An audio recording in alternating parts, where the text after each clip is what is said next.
Hello बच्चों, आज हम लोग बात करते हैं NCERT class 9 introduction of exercise 1.2 chapter 1 number system.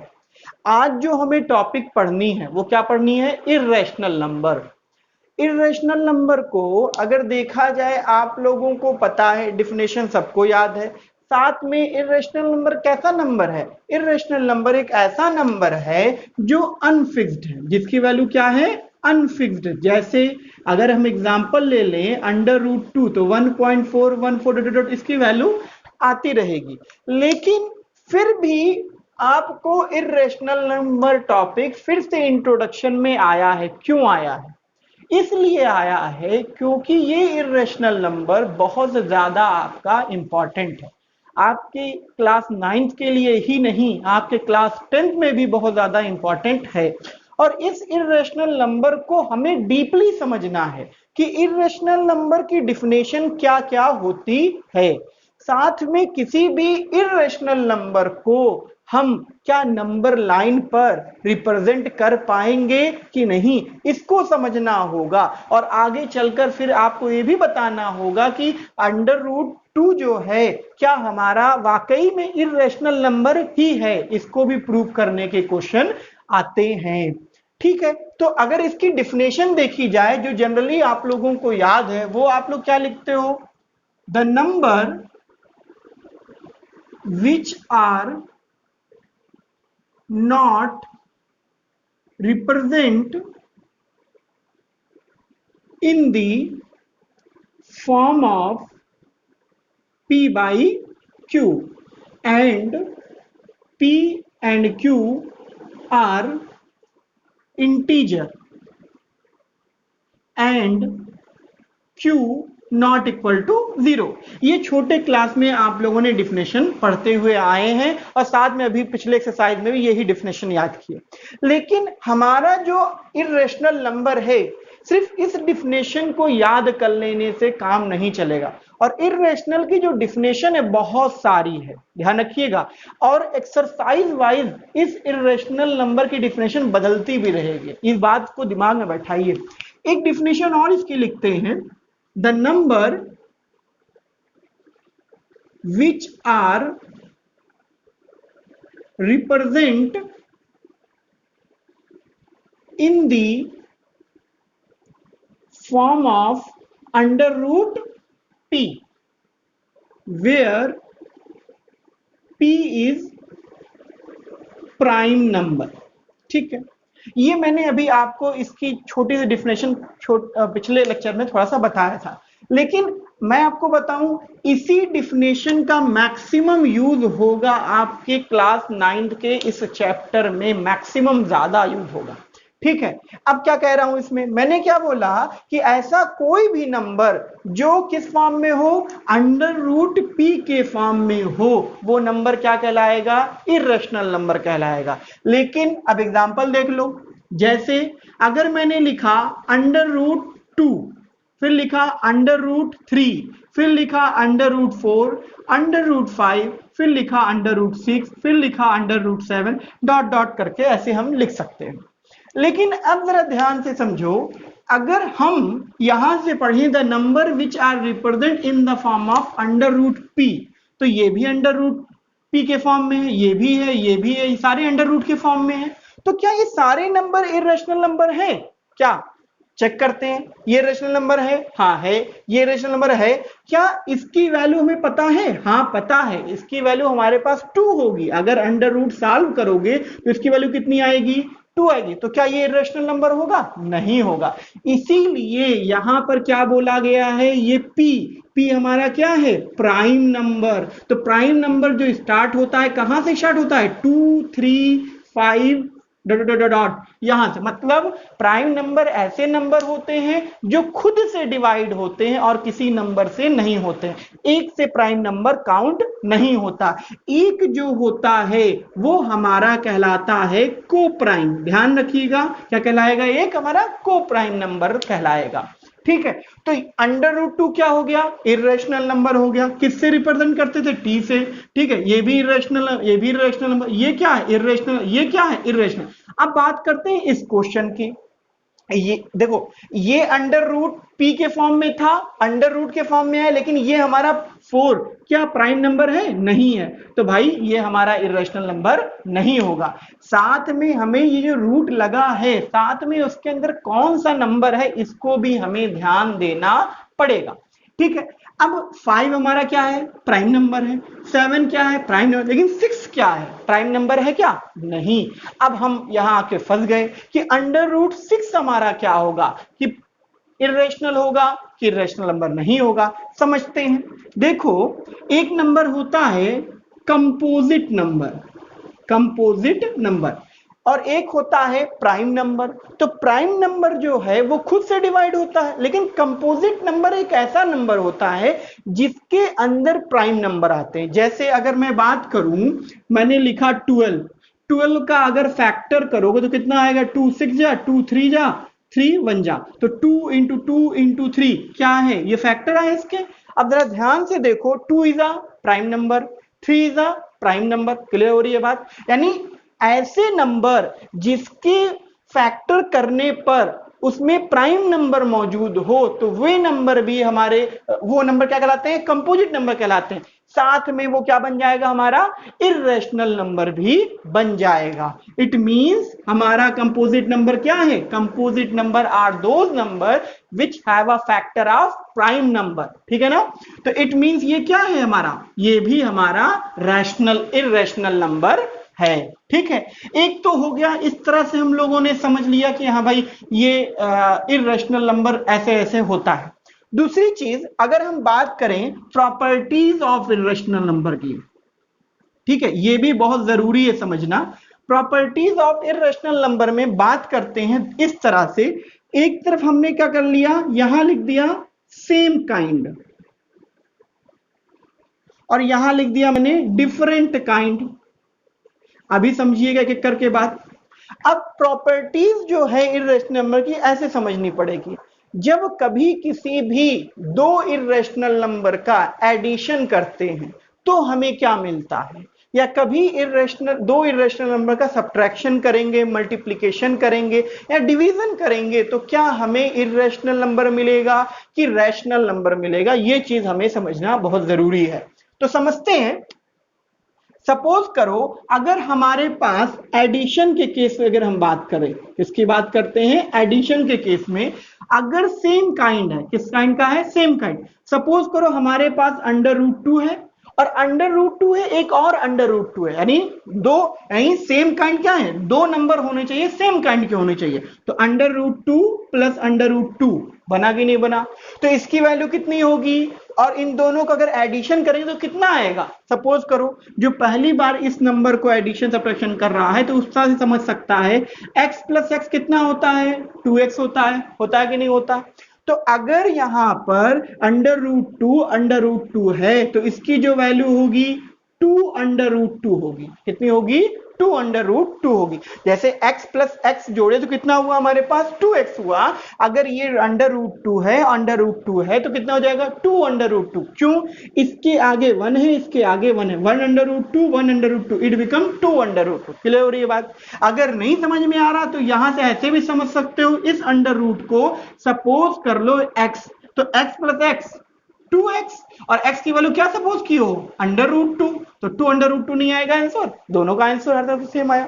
ठीक है, अब अगर हम, तो हमारा नंबर क्या आया? हमारा नंबर जो आया वो क्या आया? इर्रेशनल नंबर ही आया। टाइप कैसा बना? इर्रेशनल नंबर ही बना। अब अगर हम बात करें इसी में सब्ट्रैक्शन की, किसकी बात करें? सब्ट्रैक्शन के केस में हमारे पास अंडर रूट 3 है इस बार, सपोज करो, और माइनस अंडर रूट 3 है, तो वैल्यू कितनी आनी चाहिए? अगर x वाई माइनस वाई है तो कितनी आनी चाहिए? 0 आनी चाहिए ना। तो अंडर रूट 3 एक जैसा है और अंडर रूट 3 एक जैसा, लेकिन क्या लगा है? माइनस, तो कितनी आएगी वैल्यू? 0 आएगी। ठीक है, अब हमारे पास कितना आ गया? 0 आ गया। एक चीज और ले लेते हैं, यहां मैंने लिख दिया 2 अंडर रूट 2 और यहां लिख दिया 1। अभी कंफ्यूज हो जाओगे थोड़ा सा, मैंने ये नंबर ले 2 अंडर रूट 3 लिया और यहां 1 अंडर रूट 3, कितनी वैल्यू बचेगी? अंडर रूट 3 बचेगी। कितनी बचेगी? Under root 3। तो ये भी क्या नंबर आया हमारा? इर्रेशनल नंबर ही निकल के आया। अरे भाई, 2x, अगर मैं 2y में से एक y घटाऊं, सब्ट्रैक्ट करूं, कितना बचेगा? एक ही y तो बचेगा। ठीक है, तो 2 अंडर रूट 3 में से एक अंडर रूट 3 गया, कितना बचा, रूट 3 बचा और इरेशनल नंबर हो गया। अब अगर बात करें मल्टीप्लीकेशन के केस में, देखो अगर हमारे पास सपोज करो अंडर रूट 3 है और फिर अंडर रूट 3 का मल्टीप्लाई करेंगे कितना हो जाएगा, रूट दोनों पे लगा लो, 3 इंटू 3 तो कितना हुआ अंडर रूट 9। अंडर रूट 9 की वैल्यू कितनी हुई, कितनी हुई, कितनी हुई, 3 हुई, कितनी हुई, 3 हुई। अगर मैं इसको डायरेक्टली सॉल्व करूं तो इसकी वैल्यू कितनी आ जाएगी, अंडर रूट 9 इट बिकम 3। अब ये 3 हमारा क्या है, हमारा क्या है, रैशनल नंबर है। किससे रिप्रेजेंट करते हैं, Q से रिप्रेजेंट करते हैं। नोटेशन जरूर याद रखिएगा। इट मींस क्या है, जब कभी when two same kind irrational number multiply together it gives rational number. क्या देगा हमें, रैशनल नंबर ही मिलेगा। ये चीज ध्यान रखिए, इररेशनल नंबर हमें नहीं मिल रहा है। ये सारे क्वेश्चन में पूछेगा, मल्टीपल चॉइस क्वेश्चन में कि ट्रू फॉल्स में बताओ कि अगर when two same kind of irrational number multiply together then number is irrational number और रैशनल नंबर। ये सारी चीजें ध्यान रखिएगा। अब मैं बात कर रहा हूं तीसरा केस डिवीजन में। अगर डिवीजन की बात करते हैं तो क्या करेगा, सपोज करो 2 अंडर रूट 3 है और अंडर रूट 3 ये मल्टीप्लाई डिवाइड कर रहे हैं तो कितना बचेगा, अंडर रूट 3 कैंसिल हो जाएगा तो भी कितना आ रहा है, एक हमारे पास रैशनल नंबर ही आएगा। ठीक है ना, अगर अंडर रूट 3 यहां 2 अंडर रूट 3 है तो रूट 3 कैंसिल आउट हो गया तो क्या बचा, 2 ही तो बचा। अब 2 हमारा क्या है, रैशनल नंबर। क्लियर हो रही है बात।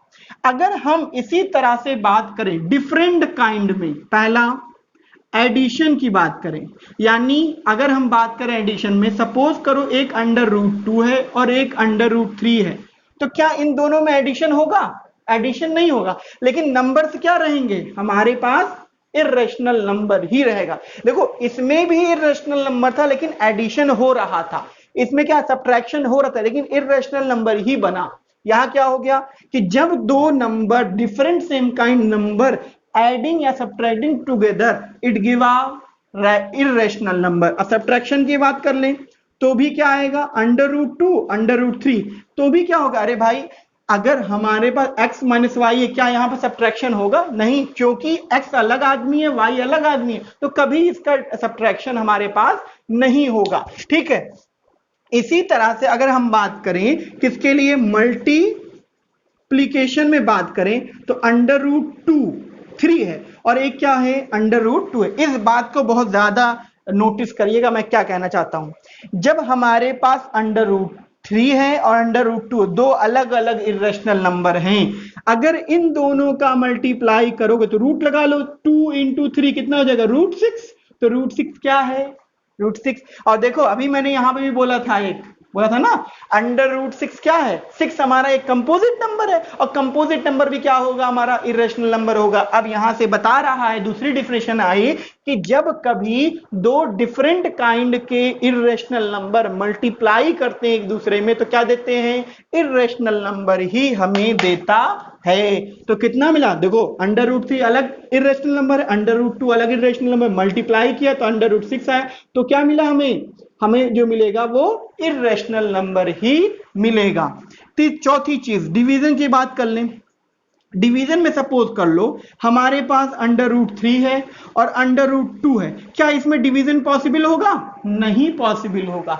यानी हमें क्या मिलेगा, एक इररेशनल नंबर ही मिलेगा। यानी यहां से एक चीज क्लियर हुआ, जब कभी डिफरेंट काइंड के दो इररेशनल नंबर मल्टीप्लाई करो, एडिशन करो, सब्ट्रैक्शन करो, डिवीजन करो तो क्या देता है, इररेशनल नंबर देता है। लेकिन अगर कभी भी दो सेम काइंड के नंबर सब्ट्रैक्शन एडिशन करो तो क्या मिलता है, इररेशनल मिलता है। लेकिन मल्टीप्लीकेशन और डिवीजन में क्या मिलता है, रैशनल मिलता है। क्लियर हो रही है बात। ठीक है, अब यहां से एक क्वेश्चन और पूछते हैं।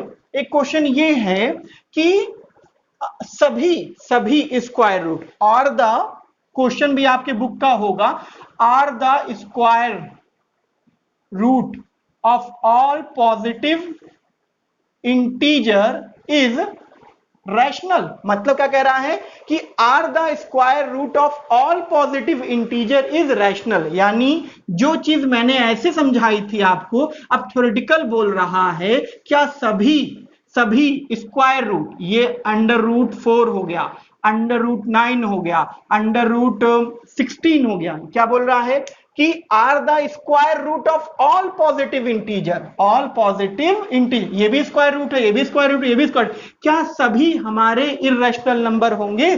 नहीं होंगे। √16 का कितना होगा 4, इसका कितना होगा 3, इसका कितना होगा 2। बात समझ में? इस तरह से क्वेश्चन हमारे पास पूछे जाएंगे। ठीक है, आई होप आप लोगों को। हाँ, अब जो है एक इर्रेशनल नंबर में जो क्वेश्चन पूछे जाते हैं मल्टीपल चॉइस, उसको भी और समझते हैं किस तरह से पूछा जाता है। एक तरह से और क्वेश्चन पूछे जाते हैं कि हमारा इर्रेशनल नंबर होगा कि नहीं होगा, उसको समझते हैं किस टाइप से पूछा जाता है। जैसे अभी पिछले लेक्चर में आपको मैंने बताया था एक चार्ट से कि ये हमारा क्या है, नेचुरल नंबर, फिर हमारा क्या आता है, होल नंबर, फिर क्या आता है हमारा इंटीजर जेड आता है, फिर हमारा क्या आता है, रैशनल नंबर आता है कि नहीं आता। फिर मैंने यहां पर लिखा था टी, इर्रेशनल, √2 पाई, ये सारे नंबर क्या है हमारे इर्रेशनल नंबर हैं। ठीक है, लेकिन अब यहां से एक क्वेश्चन ये भी पूछेगा आपको कि क्या हमारा इर्रेशनल नंबर क्या रैशनल है? बोलो, एवरी टी इज रैशनल। बोलो, एवरी टी मतलब इरेशनल नंबर, इज क्यों मतलब रैशनल, क्या रैशनल है? नहीं है, क्योंकि टी हमारा रैशनल नंबर का पार्ट नहीं है। ठीक है ना, तो ये हमारा रैशनल नंबर नहीं। अच्छा, लेकिन अगर मैं इसी बात को उल्टा कर दूं तो एवरी क्यू इज टी। बोलो, क्या सभी रैशनल नंबर इंटीजर हैं? तब भी नहीं होगा, ध्यान रखना, क्योंकि इर्रेशनल नंबर जो है एकदम अलग है इस चार्ट से। ठीक है ना। दूसरी चीज, एक चीज और समझो, जो कि इस इर्रेशनल नंबर को जब हम रिप्रेजेंट करेंगे, एक साइंटिस्ट आए थे कि इर्रेशनल नंबर के बारे में बताए थे, दो साइंटिस्ट थे जनरली।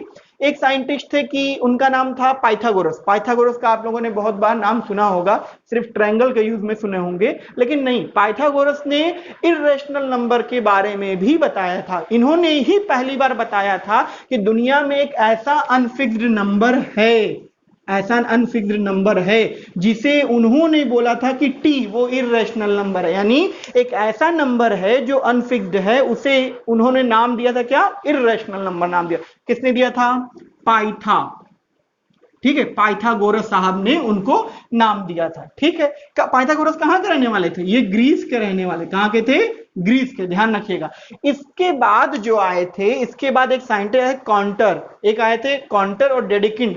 उन्होंने इस इर्रेशनल नंबर को नंबर लाइन पर कैसे रिप्रेजेंट करना होता है और ये बारे में जानकारी दी थी। ठीक है, तो वो चीज बात की बात है अभी, लेकिन ये समझो कि कहना क्या चाह रहा हूं यहां पे एक चीज और देखो कि इतने नंबर तो हैं।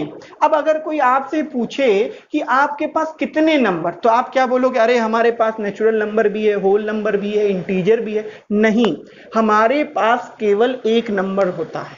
क्या नंबर होता है? केवल एक नंबर। अब सोचिए ये कैसे होता है, समझो। अगर इन दोनों नंबर को हम मिला, ध्यान रखना, इन सारे नंबर को मिला दें, इस नंबर को इन नंबर को मिला दें, तो वो जो नंबर बन के आता है उसे बोलते हैं हम लोग, आर से रिप्रेजेंट करते हैं, उसे कहते हैं रियल नंबर। क्या बोलते हैं? Real number. तो रियल नंबर क्या है? रियल नंबर एक ऐसा नंबर है जिसके अंदर फिक्स्ड नंबर और अनफिक्स्ड नंबर दोनों आते हैं। बात समझ में आया? हम ये नहीं कहेंगे, कोई पूछे नंबर कितने टाइप के होते हैं, कितने होते हैं, तो आप कहोगे नेचुरल नंबर भी होता है, होल नंबर, लेकिन ये नहीं बताया ना पर्टिकुलर कितना हो। बस ये कहोगे रियल नंबर कितने होते हैं, एक होता है। वो दो टाइप से डिवाइड होता है, एक फिक्स नंबर में डिवाइड होता है, एक अनफिक्स नंबर में डिवाइड होता है। फिक्स नंबर में ये सारे नंबर आ जाते हैं, अनफिक्स्ड में हमारे पास इर्रेशनल नंबर आ जाता है। अब यहां से क्वेश्चन बनता है, अच्छा सा ध्यान देखो कि रियल नंबर में ये काउंटिंग नंबर और ये अनफिक्स्ड नंबर दोनों आ रहे हैं। तो क्वेश्चन ये बनेगा, क्या every irrational number is real number? क्या आया? Real number. मैंने क्या बोला? रियल नंबर से डरो नहीं, रियल नंबर इसको सबको मिलाकर बना है रियल नंबर, बस यही बात समझो। क्वेश्चन क्या पूछ रहा है कि एवरी इर्रेशनल नंबर, क्या ये इर्रेशनल नंबर रियल नंबर है? हाँ भाई है, क्योंकि इस पूरे बक्से में, ये पूरा बक्सा किसका, रियल नंबर का, तो इस बक्से, ये किस में आ रहा है, इस बक्से के अंदर आ रहा है ना, इट मीन क्या है, रियल नंबर है। तो टी हमारा क्या होगा, टी हमारा irrational number, real number, every irrational number is a real number. लेकिन अगर इसी बात को मैं उल्टा कर दूं कि every real number is a irrational number, तो बात हो जाएगी हमारी गलत, क्योंकि रियल नंबर में केवल अनफिक्स्ड नंबर नहीं, साथ में फिक्स्ड नंबर भी होते हैं। तो इस तरह से भी क्वेश्चन आपके बुक में पूछा जाएगा। इस तरह एक चीज और देखो, क्या सभी होल नंबर हमारे रियल नंबर हैं, बोलो सभी होल नंबर रियल नंबर हैं? हाँ भाई, सभी होल नंबर रियल नंबर हैं, लेकिन सभी रियल नंबर होल नंबर नहीं है। दूसरा क्वेश्चन देखो, क्या सभी इंटीजर हमारे रियल नंबर हैं? बिल्कुल हैं, लेकिन सभी रियल इंटीजर नहीं है। क्लियर हो रही है बात? तो इस तरह से हमें इर्रेशनल का थोड़ा सा जो मल्टीपल चॉइस क्वेश्चन पूछा जाता है उसका हमने समझा।